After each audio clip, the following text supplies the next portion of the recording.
Hello friends, welcome to my YouTube channel. So today in this video I am going to show you how to enable the full screen display in this device. So if you enable the full screen display, you can hide the navigation buttons from this device. That means recent button, home button and the back button. For this, go to settings, then scroll down, tap on additional settings. Here you can see the option system navigation, tap on this one. Now here you can see two navigations. You can see here buttons and gestures. To enable the full screen display, select the option gestures. If you want to learn how to use this one, you can learn, otherwise cancel it. Now you can see the navigation buttons are hidden from the bottom tab. So let me show you how to use this one. To go back page, swipe inwards from the right side or left side. You can see. To go to recent application, swipe up from the bottom tab and hold it.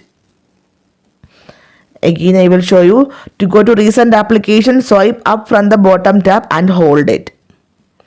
To go to the home page, directly go home page, swipe up from the bottom tab. You can see directly go to the home page.